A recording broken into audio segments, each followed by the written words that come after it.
Hello, ladies and gentlemen. Welcome back. I have been remiss. This is a catch-up sesh because I'm very overdue to have one. A lot has happened since the last one. I can be open and honest about some stuff now. Well, I wasn't being dishonest before, but I was just not exactly announcing some exciting stuff that actually happened. Well, it was about to happen because I didn't think it was going to happen. Anyway, I enjoy being cryptic. I'm loading one up. It's a day off.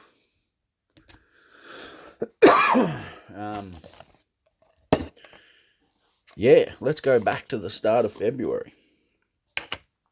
Well, not quite the start, probably more the end of January, because it all happened very quickly. I don't remember when exactly, but I think between getting the first message and the actual event, there was about 10 days maybe. I got a message from the American comic Josh Wolf, who, if anyone's been following the channel, gave me a bit of a shot last year at some time on stage with him, for him, when he came to Australia for his end of year shows. That's kind of what sprung me into the comedy thing a bit, that chance. So I sent him some footage, I think in like November last year, and never heard back from the man. I was like, oh dear, I have blown this chance. The footage did not cut it. Anyway, so I kind of was like, hey, whatever. You know, it gave me some drive. I found comedy. I was happy. And then I don't know why, but about probably a week before his first lot of shows, I just sent him another message.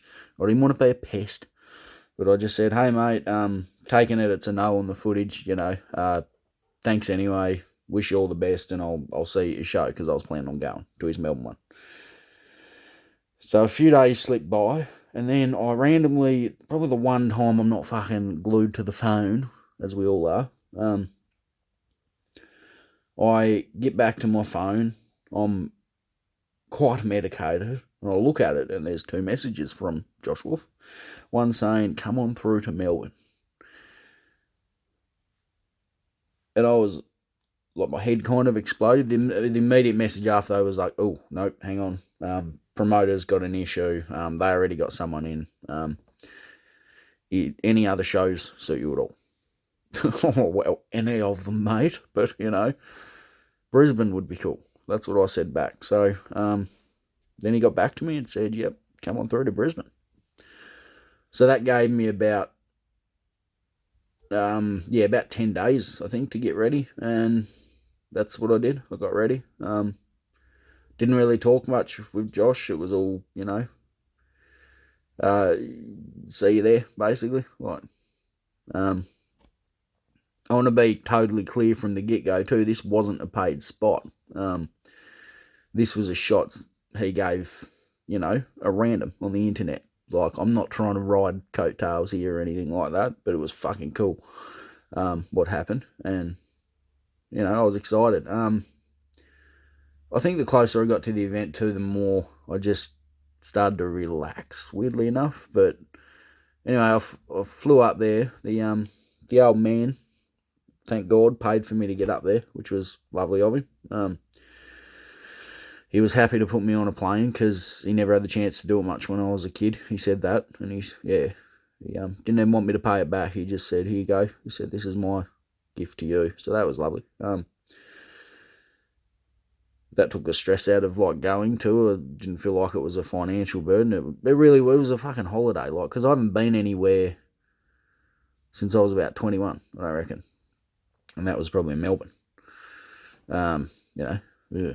Like, fuck. Yeah. So, it was all a bit cool, really. And, yeah, so we caught the flight over and had a big old dusting of edibles to enjoy the flight with. Needed a seatbelt extender.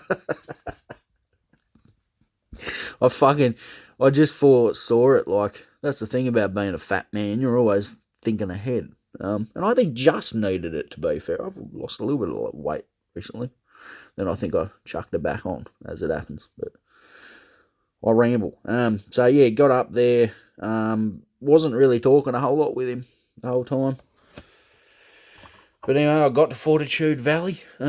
Checked into my hotel, which was just around the corner from the Fortitude Music Hall, which is where the event was. Got there the day before, so I just got stoned and fucking practiced and enjoyed it, really. Kind of just, I just lived in the hotel room, just petrified, to be honest, for a little while there.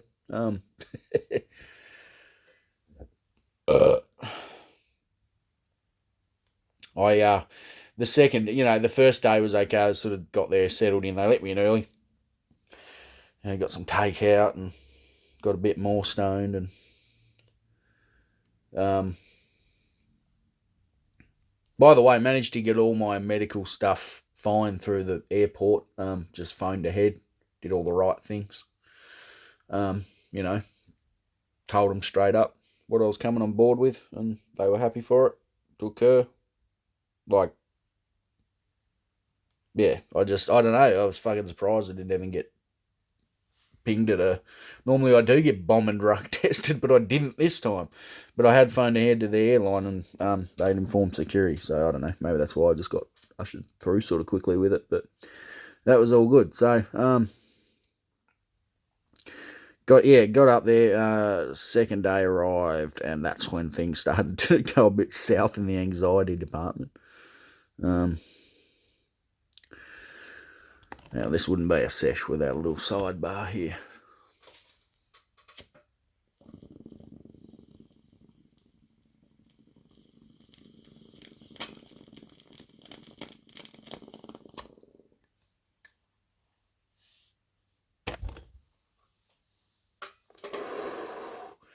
Oof. So the second day arrived, and I start to panic. I remember vividly standing at the sink, staring at myself, butt naked, just looking at myself like, what the fuck are you doing, you dumb motherfucker? Run, just don't go, I'm just like, just stay here, enjoy the night, just don't turn up. I feel like Josh Wolf, at that point I felt like he just wouldn't have cared anyway, and I think that's why he didn't really initiate much contact. I think he just gave me the thing, and if I turned up, then cool, but if not, then whatever. There was no skin off his nose, which was good. And, so I was going through all that fucking doubt, but I'm like, no. At one through, I'm doing it. But at one point, I was staring at the sink, and I just erupted, like this vomit just erupted out of my mouth with no warning. And all I could do was look at the toilet, but it was too late. I just sprayed vomit all across the mirror, all the pretty shit the hotel provides, just coated straight into the toilet. And then, then had to clean all that up, and the still makes me feel sick just thinking about it now.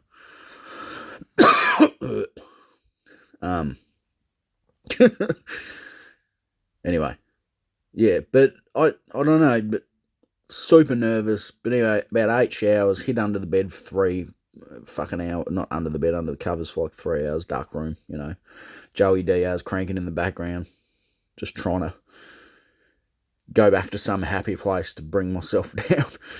And I make my way to the fucking music hall at the time I was meant to be there, and somehow he's just like, just doors at 6:30. So I got there, and then somehow I got stuck in the line. So then I kind of went past that 6:30 time, started to hyperventilate, but I didn't want to seem like a douchebag, sort of rushing in past everyone like, I'm performing, let me through. I was like, just fuck, hurry up. So get to the door, I'm like, I'm here I've just been told to say my name, and and they're like, oh yeah, come on in. So they came in, the event manager came out, or the venue manager came out, said hello, took me back to the producer of the show, And I just hung out with him for a bit, had some water, and I was starting to calm down heaps by then. It was really weird. It was kind of, well, not on my last performance, the very last one I did, which I'll get into later, maybe. But, yeah, I just started getting super calm. And then, like, Josh's manager, Sabrina, like, she came in ahead of Josh. Must have been about 7 then, maybe. And I was pretty chill by the time I met her, and then I fucking heard that laugh, that big booming fucking laugh. And I was just relaxed and shook Josh's hand. He thanked me for coming. I made a comment about, it doesn't matter what happens from now. This is pretty fucking cool. Wouldn't matter if I died tomorrow or something like that. And he just looked at me going, you could still die out there, mate. And burst out laughing. And I'm like, yeah. But I felt fucking fine. And I'm not lying. I'm not. I just felt absolutely okay then, because I realised that no one's actually going to know me out there. Like, it didn't matter, like, either way. And even Josh kind of said that too. He's like, it doesn't really matter, man. Like, they're not here to see you. And I'm like, no. Like, and that, and it was, so, I don't know. I just went out real chill. It was really cool. Met Jacob, his son. Yeah, and had a blast. Like, yeah, I'll go through it. Like, yeah, so we kick off. Jacob goes first, does 15 minutes. We have the interval. Jacob goes out, introduces me. I go out, talk about Josh basically thinking this is a Make-A-Wish type situation. I talk about when I shit myself at work, training a young security guard, which was one of the first stories I ever shared on stage. And I talked about my best friend going to prison. And basically my very inappropriate way to comfort him to start with. If you want to hear all these stories, come and watch a show. Come and find me. Not really. They're probably on the channel somewhere already. And I got a good reception. I felt good. I felt very good. Yeah, the crowd laughed and they clapped and they cheered, and it was really fucking nice. It was very cool. It was the tightest 5 I've ever done in my fucking life. Like, and it was spot on. And I come off and, like, Josh just got to go with a big clap on the shoulder all the way past. He just looked a bit astonished. The promoter that was running Josh's event just was open mouth when it come off, and he goes, how long have you been doing this? And I went, only since August. Which was that point, that point was, 5 months or something, I don't know. But, it was nice. Like, it was clear everyone was happy with it. And we got on with the show, and that was so fucking cool. My job was done, like, and standing in the wings watching one of your favourite fucking comics in the world after performing for them, standing in the wings on the side with his son at one point, like me and Jacob were just hanging out watching his dad, just perform like the fucking, like the OG that he is, just rips it out, does a shoey at the end. We get off stage.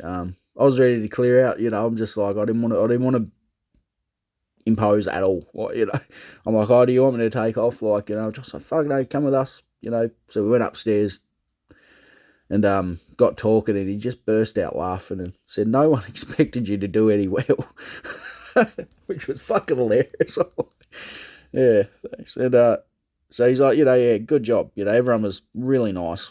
They were all shocked that I'd done that well. And it felt good. I went down to the meet and greet, and that was really cool too. Like, I had to come up with a fucking autograph. Like, I've never done a fucking autograph in my life. Someone wandered over to me. I was just hanging off to the side, like, well away from where Josh and Jacob were doing that thing. I was just talking to Josh's manager and the promoter. And a few people just sort of wandered over and was like, oh, could we get an autograph? Would that be right? yeah, sure. Fucking Jesus Christ. So the first one was just absolute balls. Like I tried to write chase that feeling, all cursive, and it just looked like a bucket of shit. I'm like, I'm so fucking sorry. I'm like, the next one was just, so she's just chase now. It's just chase. And it, you know, you can do a nice little fork thing at the end, a bit like the devil's fucking tail. But, so yeah, I'd probably, I don't know, probably 24 people come up at the end. One guy too, which super fucking random, was like, I've seen you before. And I'm like, what? Where? And he's like, in Hobart. He's like, I'm from Hobart. And I'm like, oh, really? He's like, yeah, I'd seen you. He'd seen me at one of the older bar performances. It must have been like my second or third time. Yeah, so that was funny. And yeah, I'm pretty sure I heard him cheering at Raw when I was there too. I never caught up with him, but yeah. So that was cool. And yeah, one lady. Yeah, one lady. One lady was like, "Oh, you know, did the old tit signature." She's like, "Oh well, if you get famous, I'll have to get that tattooed on." Like, please don't do that to yourself. Please don't. Especially not with my handwriting. But yeah, so we had the meet and greet. That was over. I shook Josh's hand. He said, "Good job. Keep in touch, mate." And off I went. And yeah, made my merry way back to the hotel. Slept. Had a late flight the next day, which was cool. So got to the airport nice and early and just fucking relaxed. I feel like maybe I've put bits and pieces of this out to the channel. This is what comes being a huge stoner. And ADHD and being distracted and working 12-hour shifts and all that shit in life. So yeah, forgive me if I'm repeating myself, but it feels good to get it linear. Yeah, so we've come back and it was fucking insane. Like, the biggest thing though that happened was afterwards, about a week after. Josh was in New Zealand and he kicked off a live, and I jumped on. I was at work, I'd just started. He kicked off a live, and I just jumped in and said, "Oh, g'day, mate. Something to start the night shift with or something like that." And he fucking messaged me and said, "Can I talk to you on the screen?" I'm like, "Oh, fuck, yeah, sure." So I jumped on there. He got me up, and it was he just asked me to explain to people what had happened, what the situation was, and I told him, and then he just complimented me. It was really nice. Like, it was some awesome feedback. I thanked him, got off, and then the real fucking compliment came afterwards, though, and he talked about, and I realised what a compliment it was, and I'd never realised at the time, because I'm too new to this. I'm not a fucking, established comic. I don't know shit. I don't know the rules. I don't know who's asked to fucking lick, whatever. But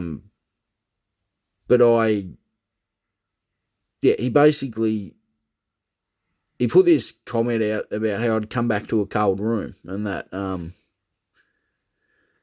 like, you could see it hitting him too. Like, he's like, "Oh fuck," he's like, and he came back to a cold room, like, because the audience had gone out and had their intermission. They weren't hyped up on the laughs, like, and I didn't know what that meant, like, at all. And I sort of figured it out once he said it, once he explained it. Like, he explained it on the live. He's like, "So he came out to a cold audience, blah, blah." Yeah, and killed it, basically. And he encouraged me to keep going. So, yeah, I definitely fucking will. It was awesome. It was surreal. It was a fucking dream come true. And like I said to him then, and I still stick to that, it doesn't really matter what happens with comedy now, because you don't get chances like that. Not everyday normal people, like me. But we'll make of it what we can. We've got some exciting things in the works too. I've got a new material night kicking off on the 3rd of April, 8 p.m. at the RSL in Devonport, Tasmania. Got about half a line up together. Now that I'm over the Josh Wolf stuff and the Raw stuff, yeah, really going to be pushing this. So hopefully we can get some local radio stations on board and just talk about it, give away some free tickets, just to some key people, post office workers. Yeah, we've got, a bit of a deal. It's only $5 on the door. It's slightly more, I think, because of the charity thing. If you pay online, about $6. We've already started selling some tickets. Yeah, but it's going to be a good night. I'm struggling, though, to find any local comedians, but I haven't really started promoting it, so I'm not concerned. We've already got half a lineup together. Bit of an idea about maybe an opener and someone to finish the night if they want to make the trek up. I'm going to try and make it worth their while, but it won't be worth their while. It might be a little bit. Hopefully I'll make some money on the night and can give them some back for coming back. I know they'd just come up anyway, but because they'd be returning the favour. But yeah, I'm hoping to get together a pretty good first show. It should be exciting. The main push now is to just get it out there and get some locals on board on the actual lineup. I've got plenty of people from across the state that are keen. What else? So just before, so that's just happened is the Raw comedy competition. On the 26th, I think we had it. I went in not feeling great about it at all. But I don't know why. I just thought I'm not going to win this. I'm just not. I don't. Yeah. But I had to do it. I had to try. And I did. I went out. The fucking lights killed me. I couldn't see anyone's faces. I'm trying really hard not to wear sunglasses on stage, but I fucking probably should have had some as backup. So that killed me. I couldn't see anyone's response. I struggle at altar bar to hear people laugh. Apparently people were laughing consistently. I could hear a bit of it, but not enough to sort of just get me in a rhythm. So I had this weird hitch in my voice. I was nervous. That's what I sounded like I was nervous. And I haven't sounded like that much on stage, really. So that was I was visibly trying to deal with that, as I was talking. And it was pissing me off, and it just kind of threw me off. So I just kind of spat it out. I don't even know if I got to the 4-minute 30 mark, to be honest. It was a bomb. Diggity. It'd say it's my bomb. It's my best bomb so far. I don't think I bombed. I don't know. Who knows? But, people laugh, but I just felt, it wasn't that good. I was not at my best. But, funnily enough, one of the best, funnest fucking nights I've ever had in my life. Because I was there, and the boy that won it, Scott Leinart, willowy brain tumour survivor, or he's still dealing with it, I think. But awesome comic from Hobart who I met. I think he sort of kicked off around about when I did. I think he might have been on the same night as me at Grinners for cheeky comedy. Yeah, at Grinners. Yeah, but just a lovely, lovely kid, And I've been talking to him, and he gave me a big hug on the way up, what he wanted, and that was just lovely. That he got up there and we're all fucking cheering, and I'm standing there sort of realising that I've got two fairly good, new acquaintances, friends standing next to me cheering. One of my best mates I've known for years standing next to me. And I'm thinking, I didn't have this 12 months ago. So, yeah, comedy's brought a sense of kinship and friendship that I haven't had for a long time, which was nice. So we had a great night. Did have ended up having a few beers. I don't do a lot of drinking, but had 3 or 4. Got me some bootleg cigarettes from some little Asian bloody, I don't know what it was. Fucking, it was like a closet in an alleyway. Yeah,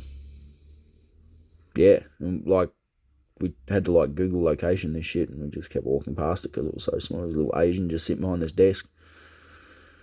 We ended up walking out there with a pack of cruisers, of all things, cruisers,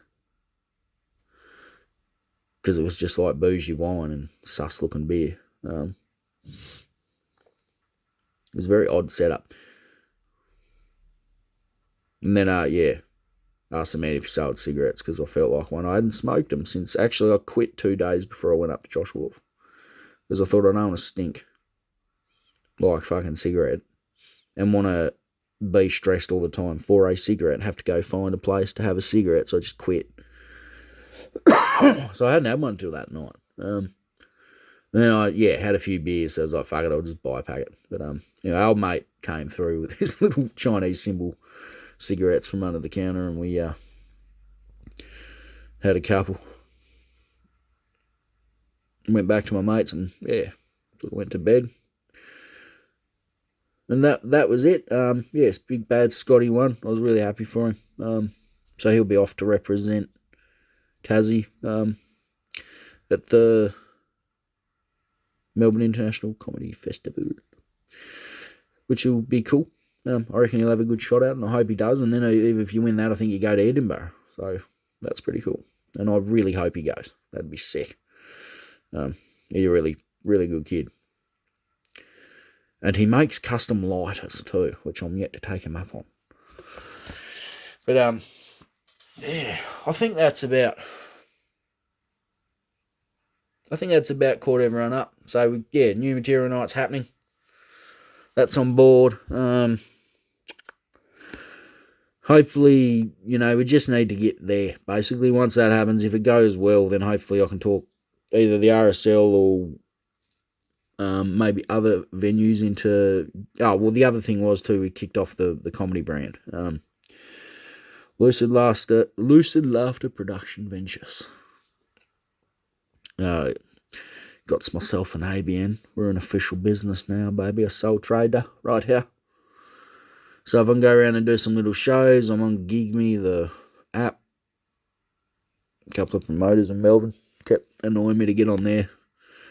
Not much has come of it since, but anyway, I got on there. It kind of forced me to get an ABN, but had to happen. So now we're professional and legit, somewhat. So as far as spots go, the only thing I've got coming up is Homebrew next week. I'll post more on the channel about that because it's the first Friday of every month, so I do not have a calendar in front of me. I'll share details of that on the channel. If any Lonnie locals are interested, if they see this. Doubt they will. The algorithms aren't that good. But keep on keeping on, people. It's been a fucking crazy, crazy journey. It's been 6 months since I started this comedy thing. The other thing, the thing too about the live stream of Josh, he didn't actually know that when I went up and performed for him, it was my 6th time doing stand-up. So that kind of caught him off guard. I can't remember if I told him after or in that live. It's all a fucking blur, to be honest. But coolest 6 months of my life, really, as far as experiences go. And it's going to take a long time, if ever, to get back there to performing in front of 600 fucking people just casually. But, so it doesn't matter, though. It was just so much fun. So the whole chase that Philharmonica motherfuckers has really come, into play without me even forcing it, really. It just happens because you just got to participate. That all happened. The Josh Wolf thing all just came from jumping on a live stream. There was an opportunity there to pop your head up on the screen. So I took it, and that's what happened. So if you're an entertainer, a content creator, anything like that, just poke your head in. Have a go. I'm even I realise we've got a fucking wrestling organisation in Tasmania. So I've emailed them, not emailed, I've messaged them. And just said, hey, I do stand-up. And, here's my channel because I'm thinking I'm a big boy. I could wrestle. People. That'd be fun as hell. Or even MC it or something. I don't know. But I want to get involved. That sounds fun as fuck. And I think once we kick this new material night off and it goes well and maybe we get a bit of community awareness around the brand and all that, hopefully those opportunities will present themselves because I'm just keen to get into anything. Yeah. Maybe that's annoyed some people that I've been in contact with, but it's not me trying to push in or, I don't know, jump the queue or anything like that. I'm just keen. I just want to do stuff and try stuff, and don't really have the means to do it just yet, but we're getting there. So I'm ready to just I'm ready to slow down a bit now. It's a bit hard sometimes. You can't have everything at once, people. Yeah, but you just keep chasing that feeling and you're all good. So I'm going to jump off here. I think that's a good catch-up sesh. I've got to go and comb a golden retriever, have a shower, mow a lawn, enjoy the rest of my day off. And, yeah, love yous all. Keep on keeping on. Like this, share this, tell your friends, tell your dogs, get them to subscribe, get your nan to subscribe. Take care, everyone. Love yous all. Bye-bye.